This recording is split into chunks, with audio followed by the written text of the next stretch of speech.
Bienvenidos a un capítulo más de Multideporte. Bueno, pues en esta ocasión vamos a hablar del gran circo de la Fórmula 1 que ya ha arrancado, bueno, pues el pasado fin de semana con todo su esplendor. Bueno, pues lo que algunos han definido como el mayor espectáculo del mundo sobre ruedas, bueno, pues ya lo tenemos con nosotros y además de nuevo con piloto asturiano, como no, el incombustible Fernando Alonso, y también con piloto español, en este caso con Carlos Sainz. Vamos a recurrir a expertos de este tema para hablar de la Fórmula 1, del gran circo de la Fórmula 1 y también del mundo del motor en Asturias esta noche. Y vamos a hablar con Venerando Álvarez, él es responsable de comunicación de la Federación de Automovilismo del Principado de Asturias. ¿Qué tal? Buenas noches. Muy buenas noches. Encantado que esté con nosotros. Bueno, veíamos imágenes de la carrera del fin de semana. ¿Cómo se presenta esta nueva temporada? Bueno, pues una temporada apasionante, a priori. La verdad que ahora que ya han pasado 2 o 3 días después de esta primera carrera, bueno, pues un poco confirmar lo que se vieron en los test de pretemporada, es decir, hay un equipo que destaca sobre los demás, que es Red Bull, y en concreto con el piloto actual campeón del mundo, que es Max Verstappen. Nos confirma también que hay una serie de equipos ahí peleando que dependiendo de qué tipo de circuito, qué tipo de carrera vayamos a tener, pueden estar, como pueden ser los Ferrari, pueden ser los Mercedes y los McLaren. Además, más o menos han ido acabando en esa posición en el último Gran Premio. Y luego ya viene Aston Martin, ya viene Fernando, claro, que bueno, él mismo, yo creo que lo mejor es tomar sus propias palabras, ¿no? Él ha dicho que bueno, pues el coche tiene que mejorar en prácticamente todos los aspectos. Tienen mejoras establecidas para estas primeras carreras y dependiendo de ese grado de mejoras de esas carreras, pues van a estar un poquitín más arriba o más abajo. También tenemos que tener en cuenta que el resto de equipos también van a mejorar, con lo cual, bueno, esto nos puede ir dando una idea, ¿no? Queda mucho, es el mundial más largo de la historia, 24 carreras. Entonces, bueno, pues veremos a ver cómo sucede. A ver cómo sucede. Pero en un principio apasionante. Yo creo que claro, apasionante independientemente de ese dominio de Verstappen, porque no solo tenemos que mirar el caballo ganador, digamos, sino todo lo que viene por detrás. Claro. ¿Qué piloto, en Fernando Alonso, centrándonos en Alonso, qué piloto nos vamos a encontrar? Quiero decir, conocimos el Fernando Alonso de la juventud, bueno, pues aquel descaro de tan poquitos años, ¿no? Con Renault. Ahora es un piloto veterano dentro de la parrilla. Sí. Bueno, aparte de la edad, yo creo que el piloto que nos encontramos es un piloto mucho más reflexivo, quizá que el que era en aquella época. Lógicamente lo da la madurez, lo da los años, la experiencia.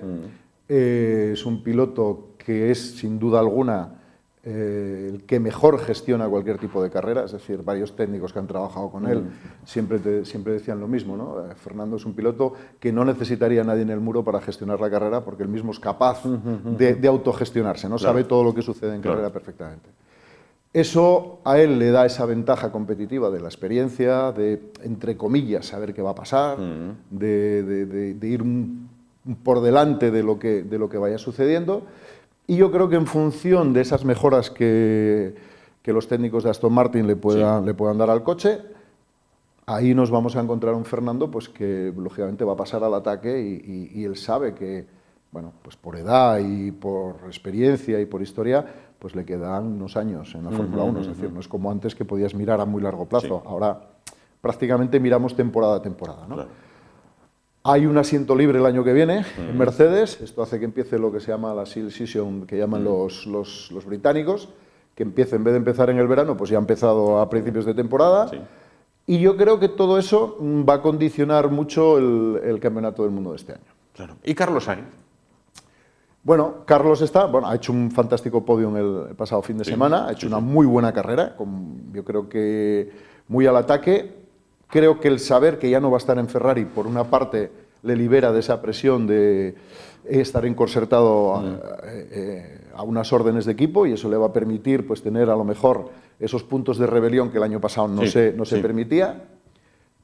Obviamente, volvemos al asiento Mercedes que hay libre, hay que postularse y para eso hay que hacer muy buenas carreras y yo creo que a Carlos, que es lo que ha hecho en esta última y primera carrera de la temporada, tiene que pasar al ataque y tiene que demostrar y tiene que enviar mensajes de que tiene que yo creo que sí que lo tiene, nivel suficiente para estar ahí. Claro.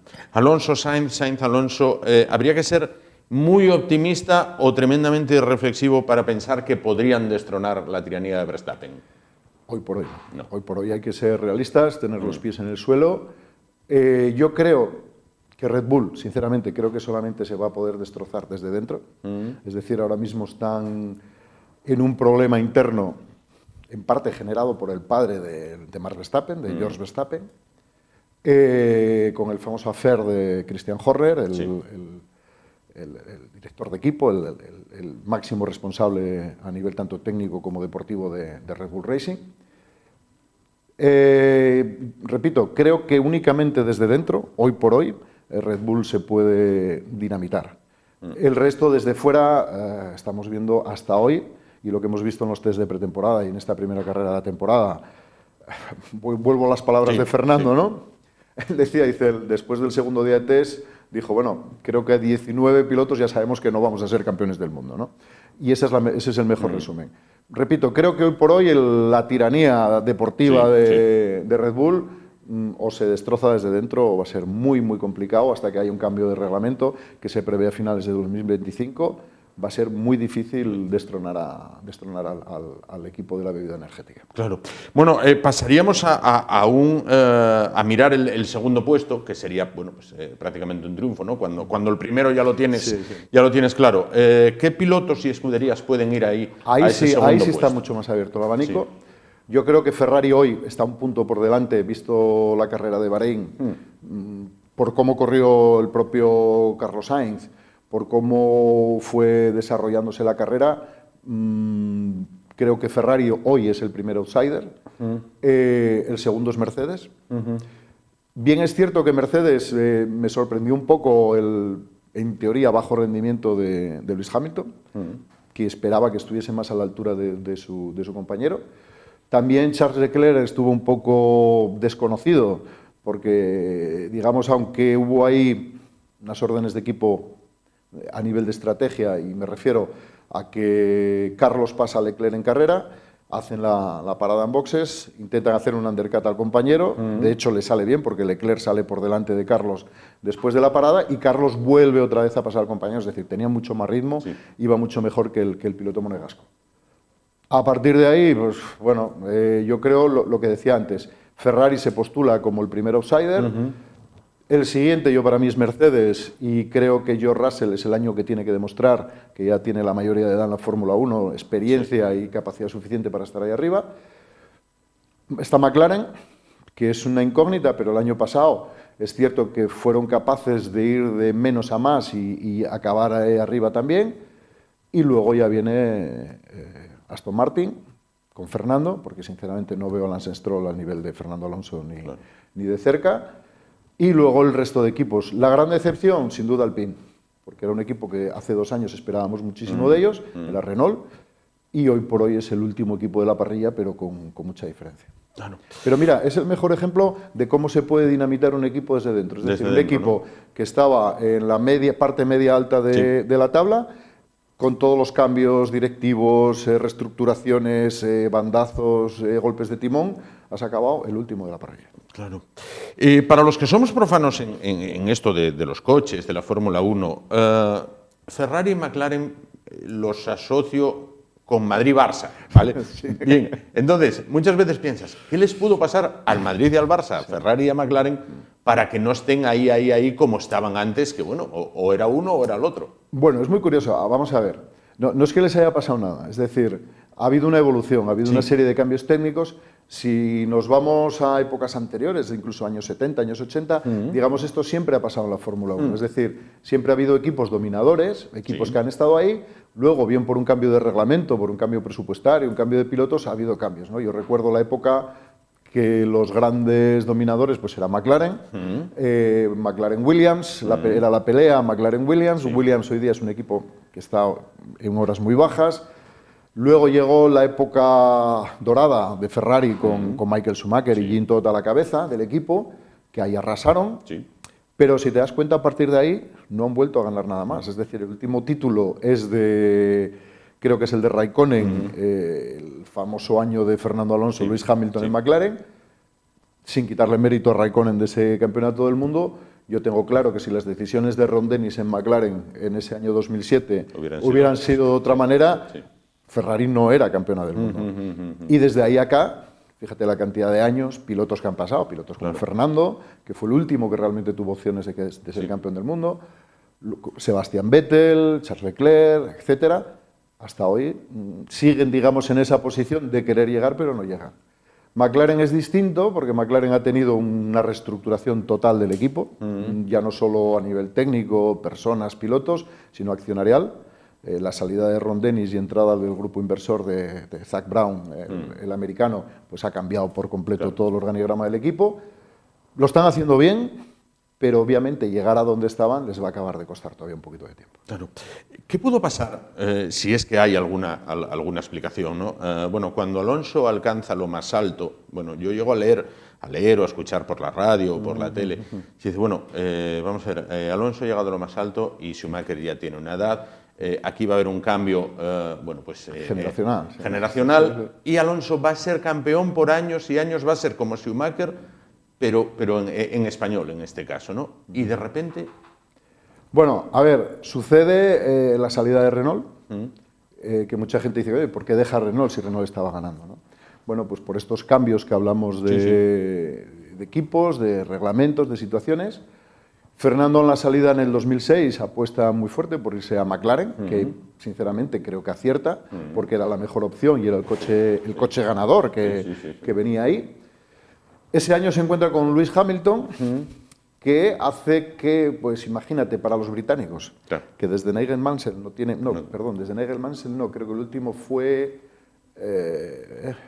Jason Button con el Bar Honda, y bueno, fue una temporada muy atípica, ¿no? Pero hasta ese momento, que todavía no había llegado la revolución del Bar Honda, el famoso Brown, el último campeón del mundo había sido Nigel Mansell, hace muchísimos años, ¿no? Los británicos ven un atisbo de posibilidad de que un piloto británico con un coche británico sea campeón del mundo de Fórmula 1. Y ahí es donde hacen dudar, para mí, a una de las personas que era más difícil hacer dudar, que era Ron Dennis. Y Ron Dennis, creo, visto desde fuera todo esto, porque lógicamente la información que puede haber ahí dentro y todo lo que puede haber es bastante complicado, bueno, pues toma la decisión de en un principio no apostar por ninguno de los dos, y al final apostar por Lewis Hamilton, lo cual le lleva a un error, como se vio al final. Fernando, ante esa situación, era muy joven todavía, le quedaban muchos años de Fórmula 1 por delante, toma la decisión de volver al equipo Renault. ¿Qué ocurre? Que él vuelve a un equipo Renault que no era el equipo Renault ganador. Y era un equipo que había cambiado mucho, con otros técnicos, otro equipo directivo, otra situación, ¿no? A partir de ahí, él está unos años en Renault, y toma la decisión de Ferrari, que para mí era la correcta en ese momento también. ¿Qué ocurre? Que ahí sí que hay un cambio de reglamento y aparece en escena una nueva escudería que hasta ahora no contábamos con ella, que era Red Bull. ¿Vale? Al entrar Red Bull, en este caso con Sebastian Vettel, un piloto muy joven, alemán, Red Bull es una marca austríaca, los coches se fabrican en Inglaterra, bueno, es un conglomerado, ¿no? Un conglomerado ahí multieuropeo, por decirlo de alguna manera, con para mí, el mejor diseñador de coches de los últimos, bueno, del siglo XXI seguro, que es Adrian Newey, y lo que le dan es a este hombre, a Sebastian Vettel, un coche ganador en todos esos años, ¿no? Se acaba esa época de dominio Red Bull, Fernando continúa en Ferrari. ¿Qué sucede después? Pues que hay otro cambio de reglamento y entramos en la época híbrida de la Fórmula 1. En este cambio, la época híbrida de la Fórmula 1 aparece como escudería dominadora Mercedes. Cuando ya era una escudería que prácticamente nadie contaba con ella, porque en la época dorada de los McLaren que hablábamos antes, solamente suministraba motores. Es decir, y toma la decisión de entrar al 100% en la Fórmula 1. Lo hacen muy bien, tienen a Lewis Hamilton de piloto, un Hamilton que ya viene también con más experiencia, más veterano, más aposentado, y al final pues acaban dominando esos 4 años. Es decir, no es que a Fernando le haya ocurrido nada, lo que ha ido ocurriendo ha sido alrededor de Fernando, ha ido habiendo unos cambios en los cuales, bueno, pues fue muy difícil ajustarse en cada momento a al que podía ser el caballo ganador de cada época. Y eso pues nos llevó, bueno, pues hasta ese año que después de la salida de McLaren, ficha por McLaren cuando era McLaren Honda, pensando que iba a ser la solución a sus males. ¿Por qué? Porque vuelve a una escudería que tenía la capacidad de hacer el coche ganador, vuelve a una escudería con un motorista que tenía la capacidad, como era Honda, de hacer un motor ganador, y bueno, se presentaba muy bien. La verdad que fue un auténtico fiasco, porque los motores Honda no acabaron de funcionar. De hecho, acabó en un divorcio Honda-McLaren, cambiando por los motores Renault, porque no había otra alternativa. Y simplemente ha sido eso. Al final de esa temporada, pues Fernando decide decir, mira, para seguir aquí no me motiva lo suficiente, me voy. Demostró siguiendo que es un grandísimo piloto, gana 24 horas de Le Mans, participa en el Dakar, etcétera, campeonato del mundo de resistencia. Retorna a la Fórmula 1, que yo creo que es donde no se debe haber ido nunca. Y yo creo que el primer año de Alpine, bueno, pues fue un año de retorno, nunca mejor dicho, con muchas promesas que yo creo por parte del equipo no han estado a la altura de lo que realmente él necesitaba. Y ahora con Aston Martin, pues bueno, tiene un proyecto. El año pasado se demostró que tenía un proyecto... Que hay un plan. Que hay un plan de trabajo, hay un proyecto, una viabilidad. Y repito, ahora va a depender de cómo vayan estas primeras carreras. Bueno, él mismo lo ha dicho estos días en el periódico, después de la carrera del sábado, que dependiendo de cómo vayan estas carreras, de cómo funcionen esas evoluciones, primero tomará la decisión de seguir o no, que es muy importante, y luego de ver en qué condiciones. Claro. Bueno, vamos a volver a la actualidad, ¿no? Vamos a ver, ¿qué novedades trae esta temporada? Porque todos los años hay novedades, ¿no? Sí, bueno, lo más importante, el número de grandes premios, que se vuelve a ampliar en 2 grandes premios más.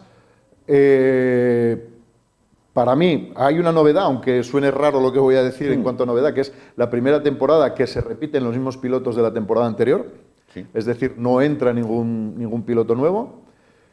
La novedad también, esa vacante que va a quedar en Mercedes a final de temporada, porque es muy extraño que un equipo, pues como es Mercedes o como Ferrari o de un equipo de este nivel, anuncien, o en este caso Lewis Hamilton, que fue el que anunció que se iba a Ferrari a principios de la temporada 2025. Y repito, para mí eso va a condicionar mucho a nivel de pilotos el campeonato. A nivel técnico, creo que Red Bull sigue estando un paso por delante de los demás. De hecho, Adrian Newey, con el coche que ha diseñado este año, no se parece en nada al año anterior. Creo que ha sido muy listo, porque ha dicho, bueno, pues si hemos hecho este coche, nos lo van a copiar, pues para el del año que viene no me lo copiáis, va a ser diferente. Y eso le está haciendo ir siempre un paso por delante del resto de equipos. Veremos qué sucede esta temporada 24 y, repito, a finales del 25 habrá un cambio técnico de nuevo, un cambio de reglamentación, y veremos a ver qué nos aporta. Claro. Bueno, hay que hablar de la afición también, ¿no? ¿Se perdió aquella Alonsomanía o ahora quedaron los de verdad? Bueno, yo creo que no se perdió, yo creo que se durmió un poco la Alonsomanía, ¿no? No, perder del todo, el mejor ejemplo es el Gran Premio de España del año pasado en Montmeló, viendo pues el viernes por la tarde, el viernes a la tarde el recibimiento de los pilotos, la cantidad de gente que tenían tanto Fernando como Carlos, etcétera. ¿Qué sucede? Que en España nos gusta que la gente gane, queremos ganadores. Y la época de Fernando, aquella Alonsomanía, aquella marea azul, ¿no? Que iba a Montmeló y hacía tantas horas de autobús y todas aquellas cosas, no es que se haya perdido, yo creo que sigue estando ahí. Lo que ocurre que ha pasado como con Fernando, ha ido madurando, ha ido pasando el tiempo. Vemos las carreras desde otra perspectiva. Cada vez creo que la gente es más consciente de lo difícil que es ganar en la Fórmula 1. Es decir, y me refiero a que no solamente se trata de... Nosotros veíamos a Fernando cómo había empezado peldaño a peldaño, el primer año Minardi, luego probador de Renault, el primer año empieza a destacar, hace alguna pole position, gana algún premio y tal, y en el 2005 pues llega a ese campeonato del mundo, 2006 también, ¿no? Y todos confiábamos en ese cambio generacional del que hablabas tú antes con Michael Schumacher, y decir, bueno, pues llegamos, nos aposentamos ahí y ya está. No es tan fácil. Y creo que nunca mejor visto que en este caso un piloto con 32 victorias en grandes premios, que es un número importante. Son muchas. 2 veces campeón del mundo, es ahora mismo el piloto creo más longevo con diferencia dentro del Mundial de Fórmula 1, que más grandes premios ha disputado. Y yo creo que ni el propio Fernando, cuando llegó en Minardi a Melbourne en el año 99, pensaba que iba a poder estar hoy día en 2024 aún subido en Fórmula 1. Claro. Bueno, hemos hecho un repaso a lo que es el mundo de la Fórmula 1, pero en el mundo del motor, en Asturias, ¿qué foto fija nos deja actualmente el mundo del motor en Asturias? ¿Cuál es el estado de salud? Bueno, yo creo que es, como dice un amigo mío, entre excelente y muy buena. Ah, sí. Venga, sí, perfecto, entonces. Hombre, estamos en un momento... Mira, el pasado sábado, el pasado viernes, perdón, el día 1, se celebró la gala del deporte del motor, donde se entregaron los premios a los vencedores del año 2023. Y yo creo que cerramos, si no el mejor año de la historia, porque era muy difícil repetir la temporada 2022, uno de los mejores. O sea, es decir, tenemos a nivel de pruebas, el año pasado se disputaron 43 pruebas en el Principado, alrededor de 2.400 licencias. Seguimos siendo la comunidad autónoma con más licencias per cápita, es decir, en relación habitantes-comunidad autónoma. Seguimos teniendo una prueba del Campeonato de Europa de montaña, como es la subida al Fito, que es la única que se disputa aquí en Asturias. Seguimos teniendo una prueba de Rally Históricos FIA, que sería el equivalente a Campeonato del Mundo, porque no lo hay superior, que es el Rally de Asturias, que se disputa en Pravia. Sí. Tenemos 2 pruebas del Supercampeonato de España de asfalto, el Princesa de Asturias y el Rally de Llanes, 6 rallies del Campeonato de Asturias repartidos por toda la región, 9 pruebas de montaña, 6 pruebas de Rally Sprint, o sea, es decir, ¿puede haber alguna asignatura pendiente? Sí, seguro. ¿Campos que mejorar? Sí, seguro, sobre todo la tierra. Sí. Y el karting, que también es una espinita que está ahí que tenemos que arreglar. Pero en el resto creo que la salud es envidiable. A nivel de deportistas, pues pasado mañana empieza la primera prueba del Supercampeonato de España de rallies en Lorca, y tenemos a 3 pilotos asturianos subidos en 3 coches oficiales, sin duda en el Campeonato de España más apasionante que se ha disputado, yo creo que en la historia, porque va a haber hasta 4, no, igual más, yo pondría 5 o 6 pilotos capaces de ganar una prueba, y tenemos a 3 de los nuestros ahí. Claro. O sea, tenemos al actual campeón, José Antonio Suárez, a Cohete, tenemos a Diego Ruilova, que en su segunda temporada como piloto oficial de Citroën, y Alejandro Cachón, que vuelve con el Toyota también como piloto oficial. Creo que no podemos pedir más. No se puede pedir más, o muy poco más. En montaña tenemos el actual campeón de España de montaña, que es Javi Villa.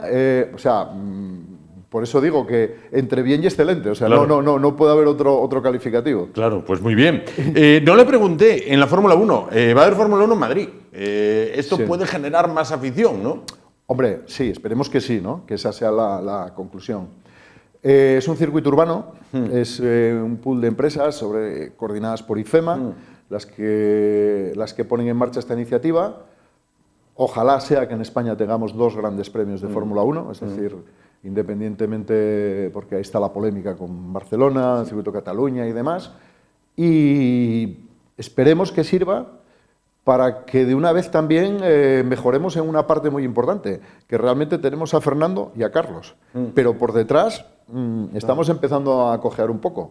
Necesitamos ir colocando pilotos en ese disparadero de salida, es decir, ni Fernando ni Carlos van a ser eternos, y en el mundo de la Fórmula 1 es lo más efímero que puede haber a nivel de, pues eso, de pilotos, de estar, no estar, un contrato, dinero. Claro. Todos sabemos es un deporte que se mueve por dinero, y esa es la clave. Entonces, yo lo que espero es que nos sirva para tener más afición, ojalá, que nos sirva para ayudar a esos deportistas que podamos tener ahí, que puedan también dar el paso e ir acercándose más a la Fórmula 1.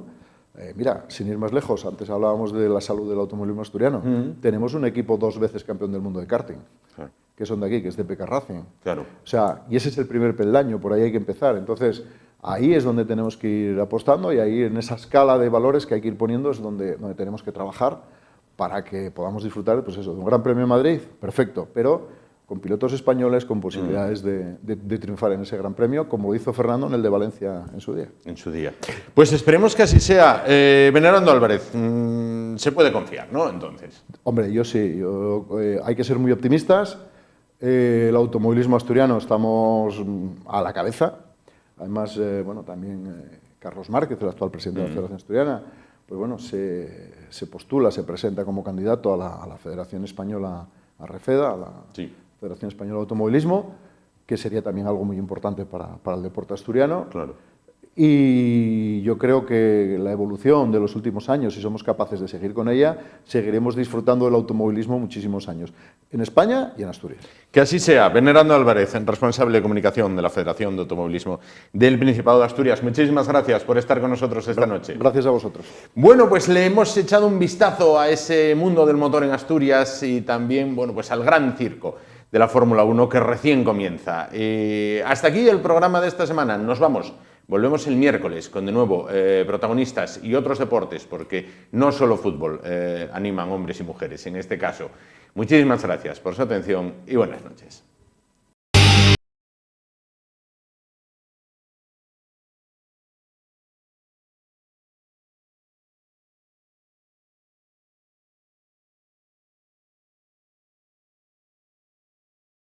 El Ayuntamiento de Oviedo ha patrocinado este programa.